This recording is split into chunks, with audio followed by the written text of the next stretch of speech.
Bueno, pues muchas gracias.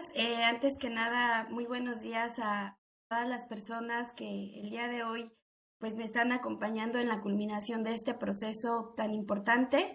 Gracias a las doctoras que se tomaron el tiempo pues para acompañar también la construcción de la investigación, a mi directora de tesis, a Perla, ¿no? Por haberme acompañado durante todo este tiempo y pues sobre todo también a mis compañeras, algunas compañeras que están aquí, pues son mis compañeras, compartir los hallazgos de la investigación que lleva por título La periferia existe porque resiste, experiencias organizativas de mujeres contra la violencia feminicida en el oriente del Estado de México. Bien, pues antes que nada, situarnos en cuál fue el planteamiento del problema, por qué surge el problema.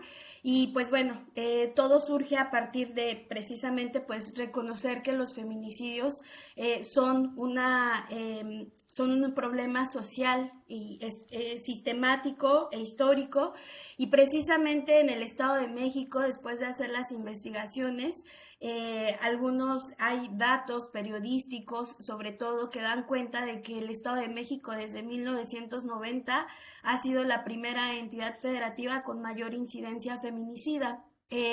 Y pues bueno, de ahí hasta desde el 2005 hasta la fecha, continúa siendo la primera entidad con mayor número de feminicidios. A partir de esto, pues precisamente han sido las madres y pues el acceso y la búsqueda de la justicia. Sin embargo, pues a mí algo que me interesaba saber y reconocer era precisamente seguir contribuyendo a los estudios que se han venido realizando, sobre todo desde las líneas de investigación pues situadas desde los feminismos, también de comprender en la dimensión estructural la violencia feminicida, ¿no? Situándome en el Estado de México, les presento aquí el mapa. Pues bueno, antes que nada, el Estado de México es la primera entidad con mayor número de habitantes, ¿no? La cifra que estamos viendo fue la del último censo poblacional. Sin embargo, pues, seamos los 17 millones de habitantes, ¿no? Lo cual nos demuestra que el Estado es la entidad, si se dan cuenta, rodea a la Ciudad de México, y es la entidad también serie pues de dinámicas y de condiciones de vida, ¿no?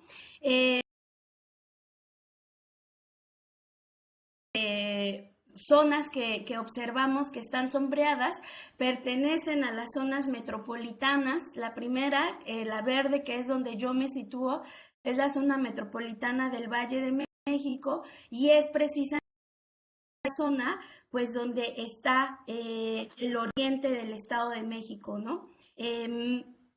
Bajo esta idea, y continuando con esta idea de reconocer y caracterizar qué ocurre en el Estado de México, pues bueno, había la hipótesis de que precisamente en esta zona había una fuerte presencia de escasez de servicios básicos como falta de empleo, educación, salud, transporte, hacinamiento social, que generaba precisamente una marginalidad urbana, ¿no?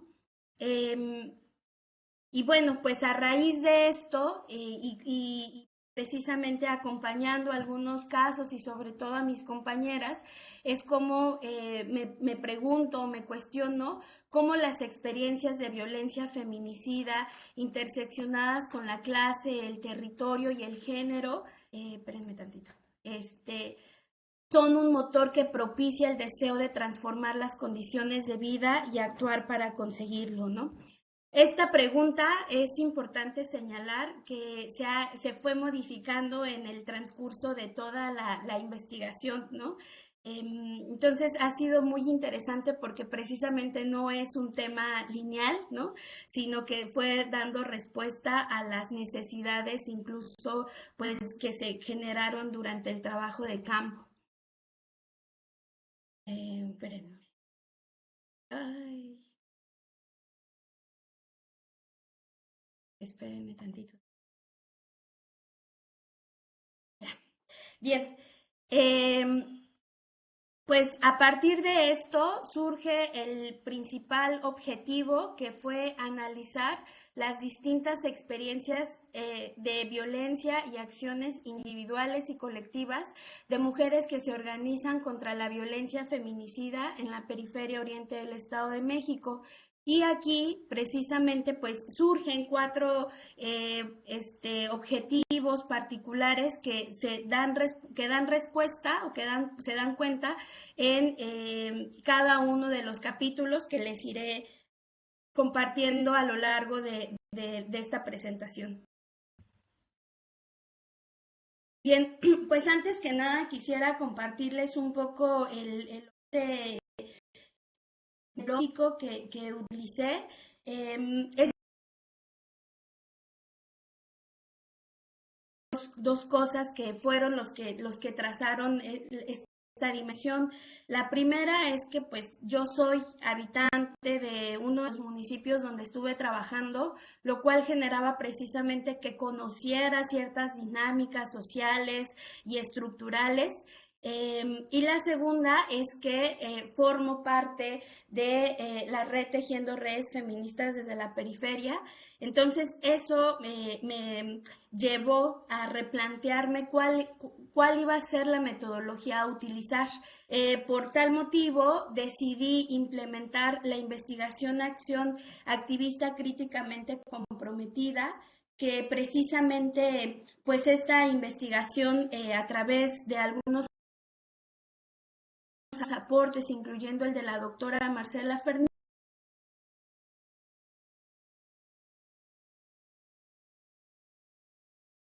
contemplativa, y busca precisamente generar que la investigación sea un instrumento de lucha.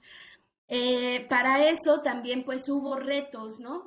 Y dificultades y dilemas, ¿no?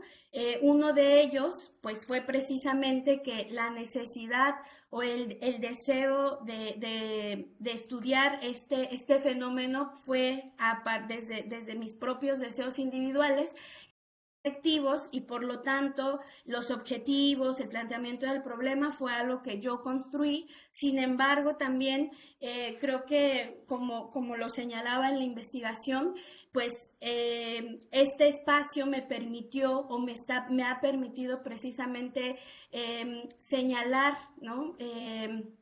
Y explicar las grandes contribuciones que hacen mis compañeras del Estado de México al organizarse, ¿no? Entonces, pues al final hay, ¿no? Logra haber un sentido en esta investigación activista críticamente comprometida, porque además de todo, pues fui partícipe, ¿no? Estuve acompañando y siendo parte de las organizaciones. Para eso también utilicé la etnografía en contextos de violencia, que también retoma la doctora Ida Hernández y la doctora, la antropóloga Miriam Jimeno, al demostrar, ¿no?, que la etnografía puede ser un enfoque, una herramienta y una metodología que permita dar cuenta de la dimensión de la violencia, pero también reconstruir los hechos, ¿no? Por eso mismo, realicé dos etnografías, ¿no? También utilicé la observación participante y las entrevistas etnográficas como las principales herramientas para poder indagar sobre los testimonios y las experiencias de mis compañeras. Dentro de las entrevistas etnográficas también cabe resaltar que realicé 15 entrevistas. Si bien las actoras principales fue la organización, la Asamblea Vecinal Nos Queremos Vivas NESA y la Red Tejiendo Redes Feministas desde la Periferia, me apoyé también de otras compañeras que, si bien no pertenecen o no están directamente en las organizaciones, han tenido o han sido partícipes de las acciones, o bien son activistas en otros espacios también del Estado de México, y por supuesto pues son habitantes de los municipios en los que estuve trabajando, ¿no? Por último, cabe mencionar que dentro de la observación participante, pues estuve en diversas actividades, principalmente con las compañeras de la Asamblea, porque como vamos a ver a lo largo de la presentación, pues ellas son una organización que tiene un trabajo político de forma permanente. Bien, pues bueno, dentro del horizonte teórico, también fue muy enriquecedor ir construyendo con Perla la categoría de subjetivación política. Como dato, me gustaría señalarles que al inicio yo no comprendía muy bien la dimensión, sin embargo, a lo largo del trabajo de campo y de los estudios, el estudio teórico que fui realizando, me di cuenta que la categoría de subjetivación política tiene una gran potencia, válgase la redundancia, política, y que permite desde la mirada antropológica comprender las organizaciones y los movimientos sociales, ¿no? Pero para llegar a la subjetivación política, comprenderla y ver cómo se produce y cuál es el sentido que tiene, pues primero me remití a comprender la dimensión de las violencias estructurales. Para eso utilicé la teoría de la periferia, ¿no? Cómo surge este concepto del centro y la periferia. También utilicé la teoría de la interseccionalidad desde los estudios feministas, que precisamente me permitieron reconocer cómo se interseccionan las relaciones de dominación, control y poder a partir de la condición de género, de clase, y lo más importante aquí fue que el territorio fue la categoría que interseccionó al género y a la clase, ¿no? Y pues cabe resaltar que a partir de experiencias de violencia feminicida, ¿no? La categoría de experiencia de violencia es una categoría que retomé principalmente de los estudios de las antropólogas colombianas, pero nosotras utilizamos precisamente el concepto feminicida para remitirlo a nuestro propio contexto, ¿no? Y bueno, pues ahora sí voy a hacer la presentación de los capítulos. Bueno, el primer capítulo, titulado Esto es la periferia, ser mujer en el Estado de México, tenía por objetivo analizar las condiciones de vida de las mujeres que habitan los municipios de la periferia oriente del Estado de México, para comprender de qué manera el territorio interseccionado con el género y la clase inciden en la configuración de sus subjetividades trastocadas por la violencia feminicida, ¿no? Aquí me apoyé de las voces de mis compañeras Gloria, Noemí, Angélica, Metzi, Dulce y Vianey para ¿no? Una de las grandes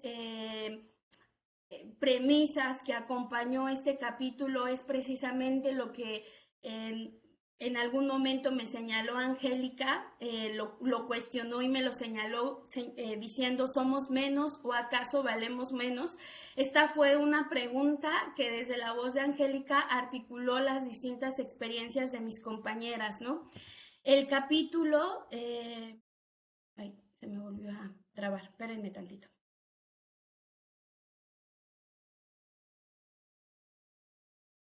Listo. Bien, pues el capítulo se dividió en en 6 apartados. El primer apartado pues era generar una genealogía de la categoría analítica de la periferia, insisto, para no reconocerla solamente como una dimensión territorial, sino precisamente como un espacio donde se articulan las vidas, ¿no? Y donde se articulan las subjetividades de las personas que habitan, ¿no?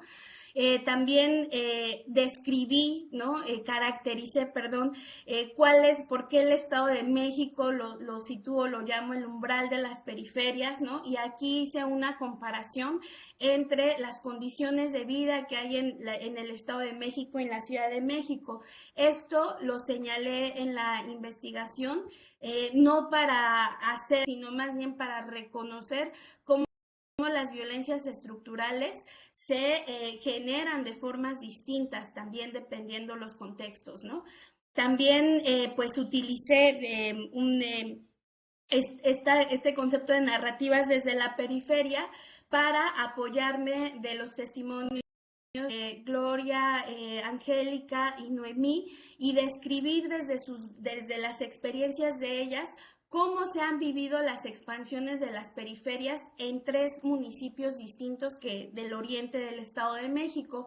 Ellas ahí precisamente logré identificar palabras y conceptos muy claves como la estigmatización social, desigualdad y la marginalización social, ¿no? Pero al mismo tiempo es muy importante que ellas identificaban que el Estado de México, por lo menos en el oriente, también se ha configurado a partir de las luchas y de las resistencias de los distintos actores sociales, ¿no?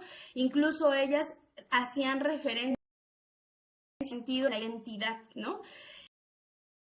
Entonces es importante, de ahí ya empieza a articular en este primer capítulo cómo hay una configuración de las subjetividades, sí, pero también cómo hay una configuración de las subjetivaciones al vivir en condiciones pues de desigualdad social, ¿no? También me apoyé aquí, realicé una etnografía en el transporte público, ya que las mujeres, así es una constante, ¿no? Las mujeres en el Estado de México tenemos que trasladarnos por lo menos 2 horas para llegar a los distintos destinos y tomar diversos camiones, ¿no? Entre combis, metro, ¿no? Y ahí ocurren, una dimensión también de violencias que se agravan de acuerdo a la condición de género, ¿no? Utilicé también, me apoyé, del testimonio que me dio una experiencia de violencia feminicida para demostrar, ¿no? Cómo en este tipo de contextos, ¿no? En una colonia que ella describe que pertenece a Ixtapaluca y que cuenta que tiene ciertas características geográficas y de infraestructura, ella se pregunta por qué la gente no hizo nada, ¿no? Esta es una pregunta que también a mí me lleva precisamente a buscar a describir o analizar qué ocurre en este contexto para que la gente haya una parálisis o un silenciamiento, ¿no? Con Perla dialogábamos también sobre pues estos pactos de violencia se silencie y se agrave, ¿no?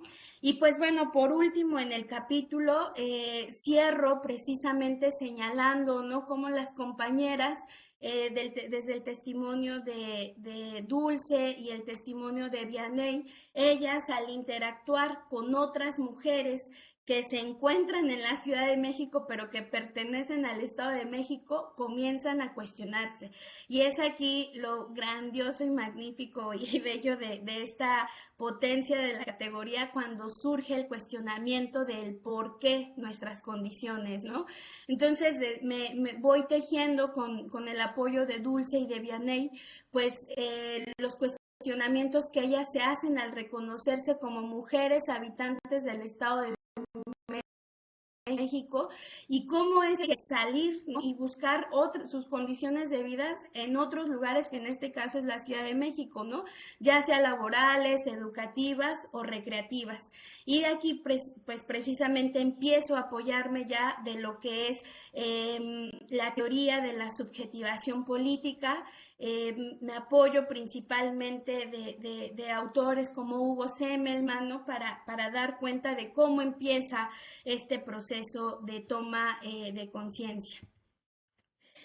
Bueno, el capítulo número 2, titulado La periferia existe porque resiste, procesos de subjetivación política en mujeres del Estado de México, pues tiene que ver con abordar, ya situarme con la primera organización, que es a la que pertenezco, de cómo las mujeres buscamos estas alternativas de vida, ¿no? Frente a estos contextos tan agravantes. Y insisto ¿qué ocurre para que esto pase, ¿no? ¿Qué ocurre para que las mujeres tomemos la decisión de organizarnos, ¿no? Si bien es importante aquí señalar que la Red Tejiendo Redes Feministas desde la Periferia es una organización muy joven, surgió en el 2021 en el contexto de la pandemia y con todas las necesidades que surgieron en la pandemia y cómo se agravó la violencia contra las mujeres. Y la red se articula, es una articulación de diversas colectivas del Oriente, ¿no? Lo interesante de esto, más que estudiar sus acciones políticas, aprender los distintos contextos de los que vienen las compañeras, insisto, para que busquen la necesidad de organizarse y además de todo, perdón, que también con ellas, con la red, nos vamos a dar cuenta qué ocurre para que en muchas ocasiones las organizaciones no tengan, no logren tener una permanencia del trabajo político, ¿no? La red se articula en distintos lugares, municipios como es Ixtapaluca, ¿no? Aquí me apoyé de las voces de las compañeras de Angélica, Marisol, Briseida, Lisbeth, Dulce y Marilyn. Y pues bueno, este mapa que yo les presento es precisamente los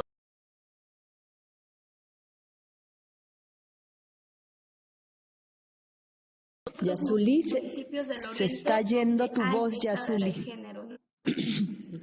Se está cortando. Aquí lo que pude comprender también es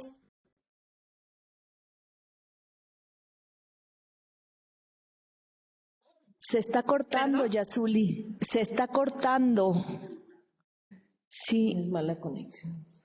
Trata ya de darte, bueno, te quedan ya menos de 10 minutos y se está cortando. Entonces, si puedes ir acotando para ¿Me que... escuchan ahí?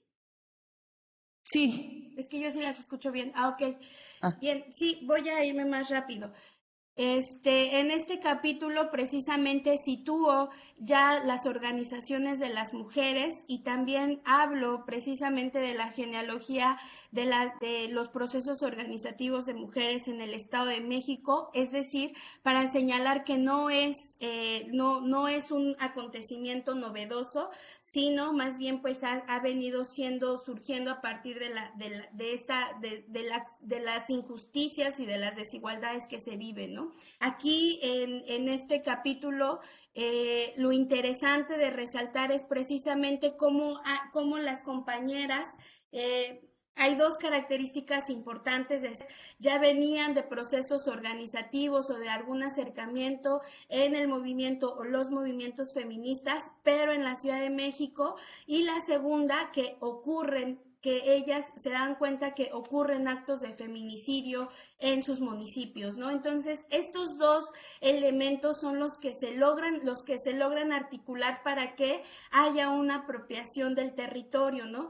Por eso es importante también señalar este concepto de hacer comunidad emocional ante la violencia feminicida, ¿no? Cuando las madres empiezan a tomar las calles en el Estado de México, empieza a haber también un cuestionamiento de las compañeras. La compañera Briseida, ella señalaba por qué me tengo que ir a la Ciudad de México si aquí hay mucho que trabajar, y ese es un posicionamiento que tienen la gran mayoría de mis compañeras. Por eso aquí también vuelve a surgir el sentido de la identidad y de la pertenencia colectiva, ¿no? Y cabe señalar aquí, como les comentaba, que hay un último subapartado que se llama Retos de la Organización en el Estado de México, compromisos laborales, responsabilidades en la vida cotidiana y falta de recursos económicos, que precisamente pues mis compañeras, a pesar de haber ido a la universidad, son compañeras que no cuentan con empleos laborales seguros, ¿no? Muchas de ellas, la gran mayoría, son comerciantes, ¿no? Entonces, algunas compañeras como mi compañera compañera Marilyn es madre, ¿no? Algunas otras compañeras se han tenido que quedar al cuidado de sus familias, de sus hermanas, hermanos. Entonces, esto dificulta y precisamente es aquí donde la condición de clase también florece, ¿no? Como pues que impide muchas veces la organización. Bueno, en el capítulo número 3 Nos Queremos Vivas, NESA, y le exigimos al Estado que se pongan a trabajar. Aquí me enfoco ya en las compañeras de la Asamblea Vecinal Nos Queremos Vivas, NESA.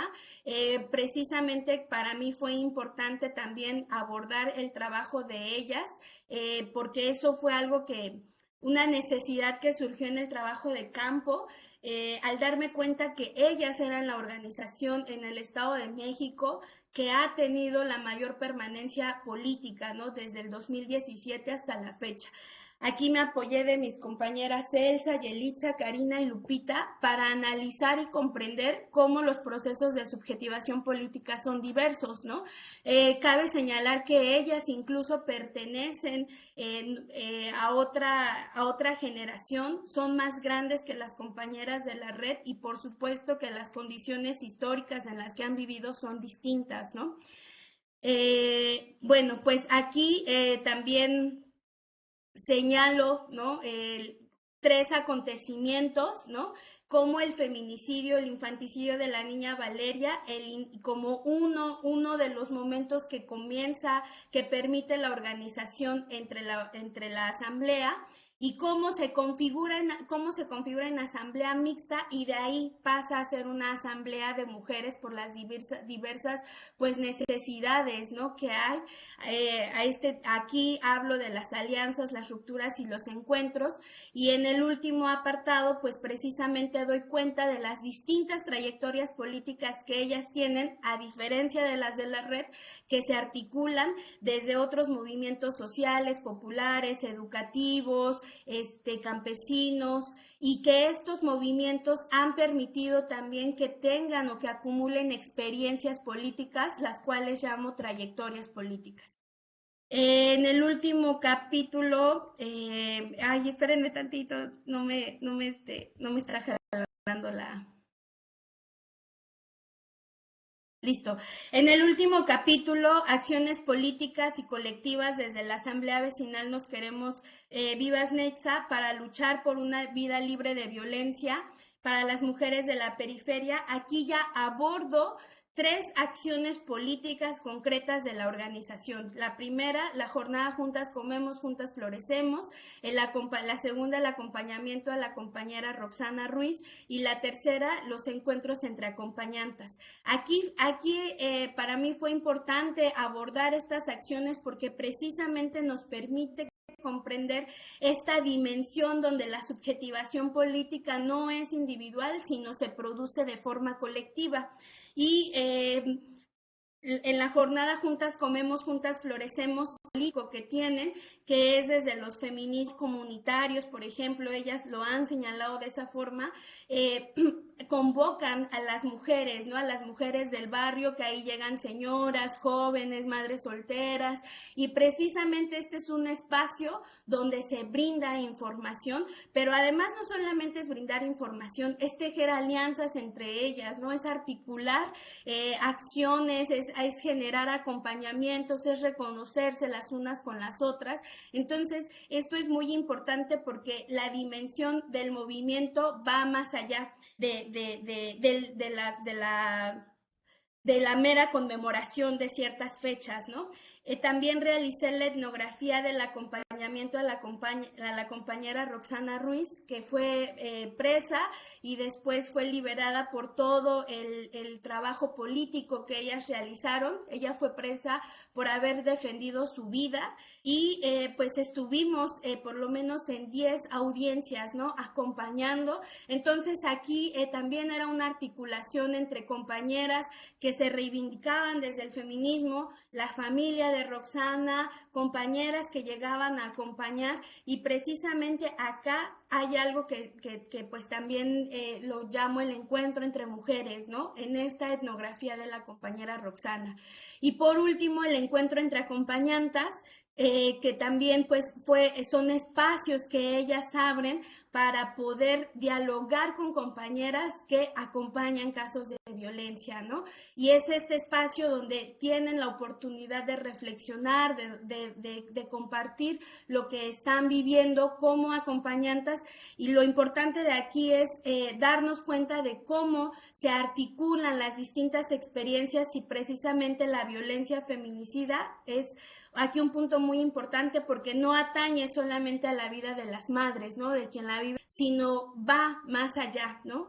Que es precisamente pues con mujeres que son acompañantes. Y pues eso sería todo hasta ahorita por el momento y les agradezco muchísimo.